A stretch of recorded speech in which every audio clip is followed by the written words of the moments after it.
How else has travelling the world influenced you?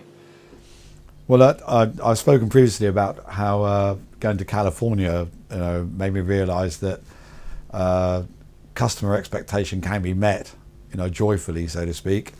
But it was actually going to a third world country for the first time, which had a huge impact on the way that I thought.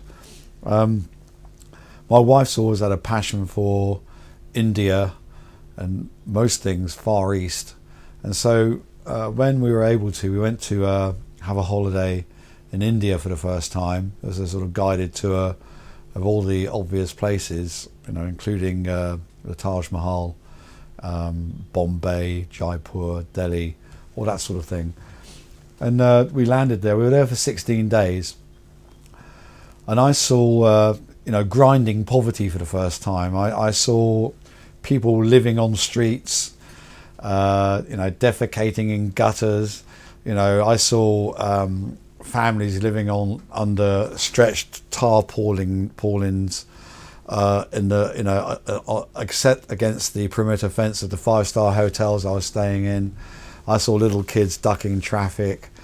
I saw all sorts of things I'd never ever seen in my life before. And so far as India was concerned, always met with people who were smiling faces. They seem to be joyous, quite frankly, wherever they seem to appear on the social strata. So even people seemingly in grinding poverty had smiles on their faces, and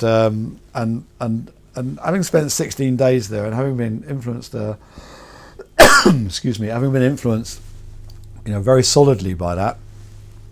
When I came back and I see people complaining because we're not paying them enough, possibly on their welfare payments or this or that, it's obvious that we live in absolute paradise really in Great Britain. Wherever we live in Great Britain, we live in paradise comparatively, to the poorest in places like India or Pakistan or wherever it might be. And really, we've got nothing to complain about at all. We've got a national health service, we've got a welfare state, we've got this, we've got that.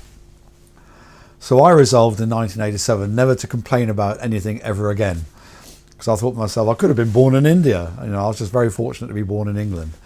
I'm a very, very lucky person indeed. And that feeling still sticks with me today. I've got a feeling that most of my friends, and without a shadow of a doubt, my family would say, "You never complain." But actually, I'm talking about complaining in a different way. I really am a fortunate person for where I live and where I grew up. And actually, I've never complained about the important things in life since then.